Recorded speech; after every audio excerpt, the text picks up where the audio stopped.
Boa noite, professora. Boa noite, pessoal. Hoje a gente vai falar sobre a Prometeon, que é o grupo detentor da marca Pirelli de pneus. Eu acredito que todo mundo aqui já ouviu falar alguma vez. O nosso grupo é formado por essas pessoas que estão aparecendo aí na tela e o nosso aluno facilitador é o Lucas Ferrara.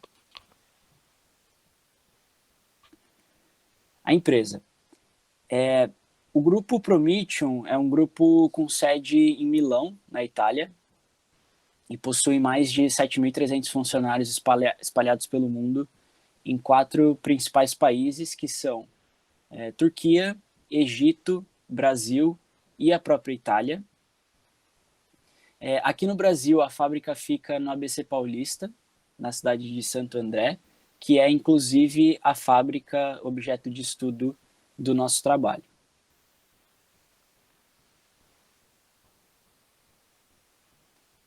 Parte de produtos.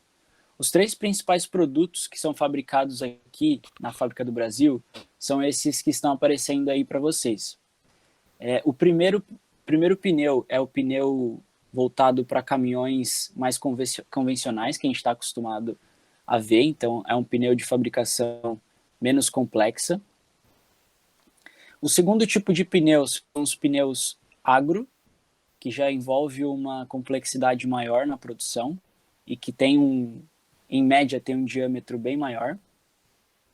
E por último são esses pneus chamados de OTR, que são pneus voltados a caminhões já bem maiores, principalmente caminhões da área de mineração e etc. Agora falando um pouquinho sobre o layout. Pode passar mais um? Esse layout que vocês estão vendo é o layout da fábrica aqui de Santo André, e ele é basicamente dividido em 3 áreas principais. Primeiro é essa área UPOC, que é a área de produção da linha agro, daqueles pneus que eu mostrei um pouco anterior. Depois a gente tem essa região chamada de UPGR, que é onde fica a produção da linha de truck, de caminhões, então aqueles pneus que eu mostrei que são os menores pneus fabricados na fábrica. E depois tem essa área no layout chamada de UPMS, que é onde fica principalmente a preparação dos pré-componentes, tanto dos pneus agro quanto dos pneus para caminhões convencionais. Perfeito. Boa noite, turma. Boa noite, professora. Bom, meu nome é Lucas, eu vou estar explicando um pouquinho sobre o fluxo, do processo da fábrica. Então, a princípio, ali na área da UPMS, que o Guilherme acabou de apresentar, a gente prepara, esses pré-componentes vindos do Banbury, que seria como se fosse um liquidificador, onde a gente prepara as massas. Então, a gente faz a mistura de diversos ingredientes para ter as massas que vão compor o pneu. Ainda na UPMS, a gente faz o corte dessas peças em medidas e larguras já especificadas, e a gente faz realmente os componentes que, posteriormente, uma vez que eles foram unificados, vão formar o nosso pneu. Em seguida, após a gente ter esses componentes, eles vão para a área da confecção. Na área da confecção, a gente tem máquinas próprias, onde todos esses pré-componentes que já foram cortados e pré-setados, eles são unificados, e ali a gente tem o pneu cru. Uma vez que a gente vai ter o pneu cru, a gente vai encaminhar eles para a área de vulcanização, e na área de vulcanização a gente vai realmente cozinhar o pneu em enxofre. E só uma curiosidade, o Guilherme comentou dos pneus agros e dos pneus truck, e existem diferenças nesse processo de vulcanização bem marcantes. Um pneu truck ele pode demorar ali cerca de 45 minutos cozinhando para ficar pronto. Já um pneu agro, como ele é muito maior, ele pode chegar até um dia inteiro, 24 horas, ali cozinhando para ele ficar pronto. Então a gente já vê até a diferença do produto e a diferença disso no processo produtivo. Bom, uma vez que foi cozido o pneu, a gente já tem a carcaça de fato cozida, a gente vai mandar ela para a área de acabamento, onde a gente vai finalizar o produto e fazer alguns cheques de qualidade, principalmente passando pela área de raio-x para ver se os tecidos metálicos que fazem parte do pneu eles estão bem alinhados e de modo a não comprometer o nosso cliente final. Bom, agora falando um pouquinho da matriz SWOT, uma análise que a gente fez da empresa. Quanto às forças, a gente destacou a boa imagem da empresa. A Pirelli é uma empresa tradicional, ela teve essa transição para Prometeon, né, que é a detentora aí da marca Pirelli, do conceito industrial deles, mas é uma empresa que cresceu familiarmente, é bem antiga, então esse conceito da boa imagem, não só entre ela, porém perante os funcionários, é bem forte. Bem como a gestão de pessoas ali dentro e esse cuidado que existe entre gerentes, analistas, funcionários e de modo geral na empresa, né? Como oportunidade, a gente destaca a referência dela no mercado como marca. Como o Guilherme disse, provavelmente já ouviram falar da Pirelli como marca de pneu, e é uma oportunidade de muito aprendizado, porque como ela já é antiga também e está se adaptando às novas tendências do mercado, é muito oportuno ali para aprender com o passado e se adequar ao futuro barra presente. Outro ponto será o aprimoramento das políticas da empresa, que vem nessa tendência dela se adequar às novas realidades e premissas do mundo atual, bem como os regulamentos de utilização das máquinas. Então, a todo momento que a gente está mexendo em alguma máquina, a gente se atentar às novas regulamentações e garantir que esteja tudo preparado e setado para o uso da mesma. E dentro desse tópico também eu destacaria a oportunidade de sempre estar focando em melhoria contínua ali na fábrica para a gente estar incrementando os processos e conseguindo resultados melhores, não só na parte de ergonomia, mas também em outros núcleos, como ambiental, qualidade, produtividade, eficiência, etc. Como ponto de fraqueza, eu destaco a parte da falta de investimento na área. Então, às vezes, para condições bases de máquina, falta um certo investimento nesse quesito.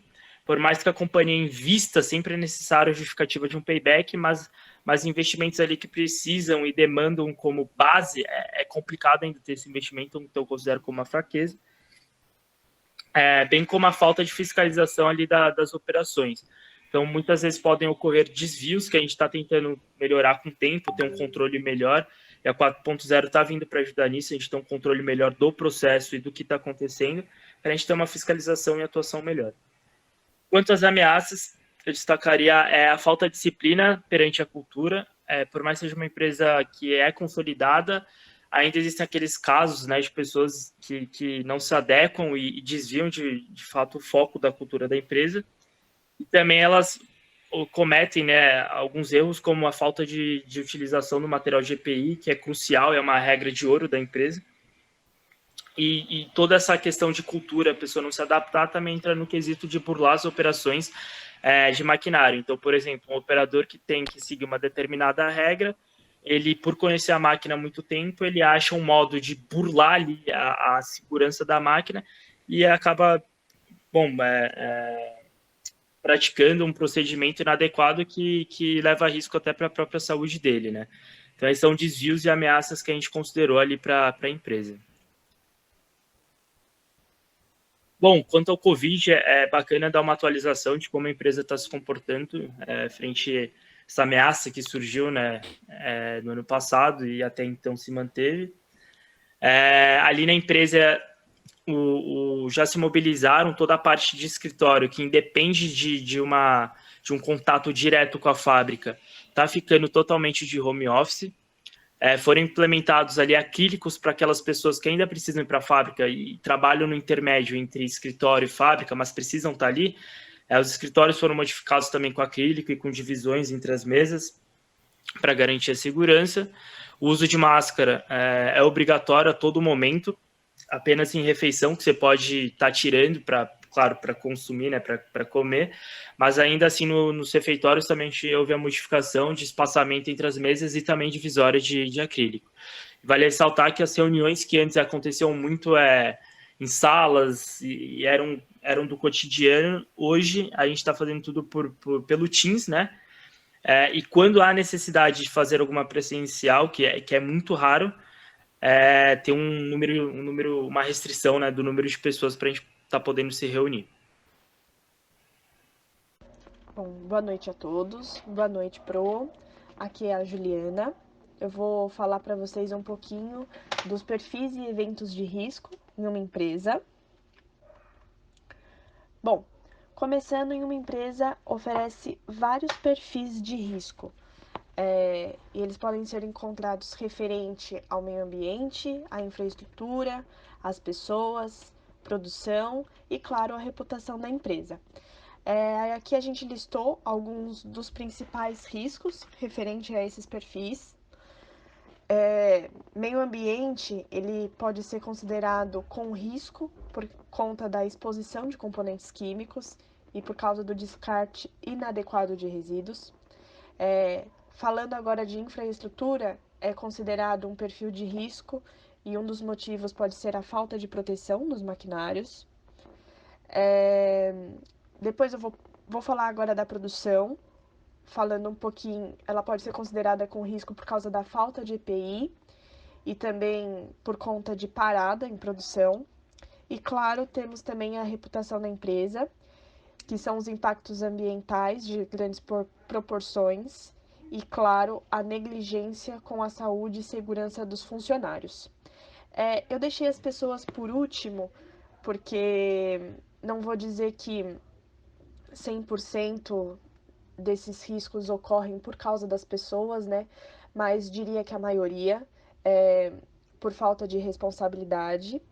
Então, isso também pode ser alocado como incapacitação do operador e com o uso inadequado dos EPIs. Isso também pode refletir em afastamento por acidente de trabalho que são causados por todas essas situações. Bom, mudando aqui um pouco, agora vou falar um pouquinho da identificação de riscos. Bom, para você identificar um risco, é necessário primeiro saber a causa, e uma das causas principais, claro, é falta de treinamento, conscientização e atenção dos funcionários. Como eu havia falado no slide anterior, muitas das coisas que acontecem de acidente acaba sendo por conta de funcionários. Aí depois nós vamos para o evento de risco. O que é um evento de risco? Ele pode ser classificado como a falta de proteção das máquinas e o uso incorreto do EPI. E por último, depois da causa e de todo o evento de risco, nós temos as consequências. E essas consequências, que é o que traz, claro, um grande prejuízo para a empresa e também para o funcionário, são os acidentes de trabalho, perda de membros, perda de produção e, nos piores casos, morte. Quem trabalha aí no chão de fábrica sabe que existem acidentes terríveis. Bom, é isso. Obrigada. Bom, boa noite a todos. Levando em consideração os perfis e as identificações de risco que vimos anteriormente, nós montamos uma análise de riscos a partir da matriz de probabilidade e consequência, né? Então, a gente escolheu uma atividade, a atividade de manejo dos componentes químicos no Banbury, que, como vocês puderam ver anteriormente, é o início do processo, que tem a mistura química para o início da fabricação da borracha, do pneu. E aí a gente colocou um caso do que aconteceria se esse processo fosse feito sem o uso adequado dos equipamentos de segurança, né? E quais que seriam as possíveis causas, né? A falta de treinamento, falta de conscientização e falta de atenção do próprio trabalhador, né? Os possíveis desvios também seriam a utilização de EPIs que fossem obsoletos ou inadequados para a atividade em questão. Levando em consideração as consequências dessa atividade, a gente colocou 3 pontos principais, que poderiam ser lesões dos membros, perda de membros e perda da produção, né, com eventuais paradas da produção por conta desta etapa. Como probabilidade, a gente colocou um nível 3, né, de possível. Como consequência, a gente colocou um nível 4 de moderada, levando em consideração que a Pirelli é uma empresa muito grande, então, se a gente levar em conta a questão financeira, a gente não colocou isso como um impacto, uma consequência maior, né? Então, levando em conta isso, a gente deixou como uma consequência moderada, né?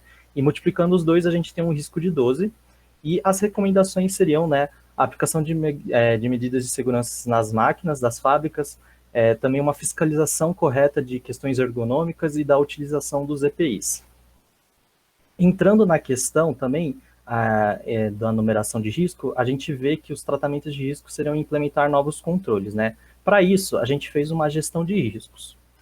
Levando em consideração a gestão de riscos, nós pegamos a avaliação anterior e aplicamos as questões de recomendação e também fizemos aplicações que seriam as questões de gestão de ergonomia, também uma questão de treinamento dos operadores para garantir que não ocorram aquelas eventuais causalidades ocorridas por conta do equipamento inadequado, ações técnicas também, a utilização correta dos EPIs e também a segurança das máquinas. Levando em consideração esses pontos, a gente conseguiu diminuir a probabilidade aí disso de acontecer para 1, e novamente, aplicando uma nova avaliação, a gente tem um risco de 4, que é tolerável. E aqui a gente pode ver um exemplo dentro da própria fábrica, né, com um layout de fábrica, uma questão de gestão ergonômica para os trabalhadores terem mais conscientização dessa questão. Bom, agora eu vou falar um pouco sobre os EPIs, que são os equipamentos de proteção pessoal. Tá? Os 4 principais equipamentos que são mais utilizados pelos funcionários da fábrica são o protetor auricular, que consegue diminuir o som e permite proteção adequada ao trabalhador. A máscara, que é um equipamento de proteção das vias aéreas superiores e deve ser escolhido de acordo com o material a ser manipulado. A botina com bico de aço, que protege os pés em caso de queda de materiais pesados, cortes ou queimaduras. E o óculos, que previne acidentes e suavizam os efeitos de contato prolongado com agentes nocivos. Bom, aqui tem mais alguns outros EPIs, o capacete industrial, a caneleira industrial, creme para as mãos e entre outros. Pode passar. Bom, a NR12, pode passar. Então, vou falar sobre a NR12, que tem como principal objetivo estabelecer princípios e medidas de proteção para assegurar a saúde e a integridade física de operadores e equipamentos. Bom, dessa forma, ela possui os requisitos para a prevenção de acidentes e doenças do trabalho, desde a fase de projeto e fabricação até a sua utilização. Adicionalmente, a norma prevê as seguintes dimensões na aplicação de segurança das máquinas e equipamentos: proteções mecânicas, fixas e móveis, como por exemplo as máquinas bimanuais, chaves de segurança com travamento e bloqueio de botões de emergência. E também tem as proteções monitoradas eletronicamente, como por exemplo os sensores de segurança. Tá? Comissão Interna de Prevenção de Acidentes. Pode voltar. Bom, a CIPA tem como objetivo a prevenção de acidentes e doenças decorrentes do trabalho, tornando compatível permanentemente o trabalho com a preservação da vida e a proteção da saúde do trabalhador. Bom, a CIPA é formada por representantes tanto do empregador quanto dos empregados, e seu funcionamento será através de reuniões ordinárias mensais, de acordo com o calendário pré-estabelecido. Bom, a CIPA terá por atribuição identificar os riscos do processo de trabalho e elaborar o mapa de risco, com a participação do maior número de trabalhadores, onde houver. Pode passar.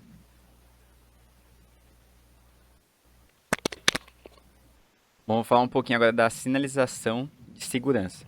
O que é, né? Bom, a sinalização de segurança ela é extremamente importante, deve estar sempre corretamente sinalizada para ajudar o colaborador a saber como deve se comportar em determinado local ou situação. E cada cor ela tem uma importância. O vermelho, por exemplo, ele serve para identificar água outros elementos relacionados com combate de incêndio.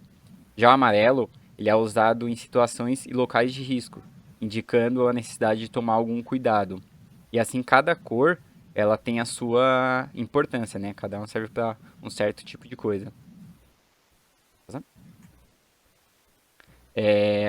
Falar um pouquinho da gestão ergonômica, né?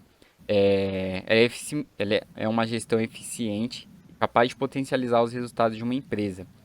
Ela age diretamente no desempenho dos colaboradores, na qualidade do produto final e também no bem-estar de uma equipe e de um todo.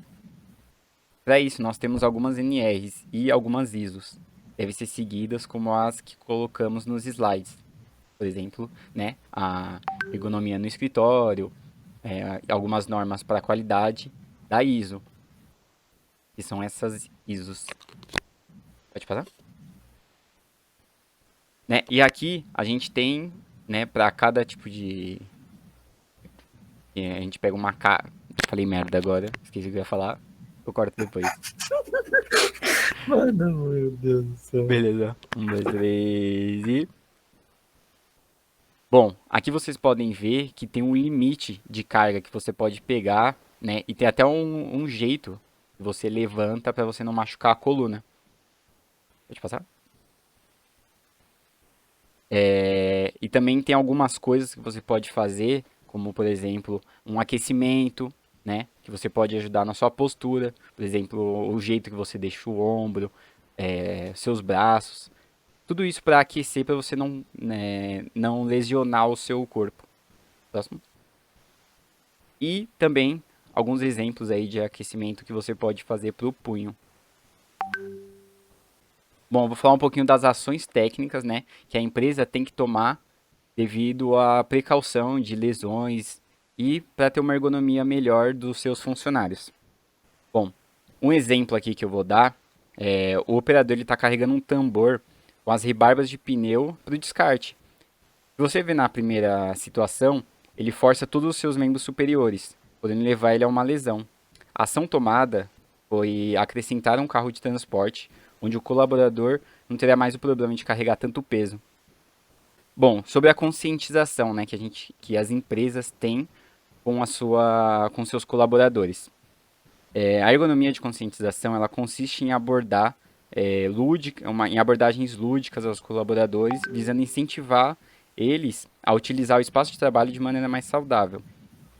Ou seja, né, por isso que eles fazem mensalmente diálogos de segurança, onde todos os colaboradores da fábrica devem participar. Né? Lá eles explicam tudo o que acontece.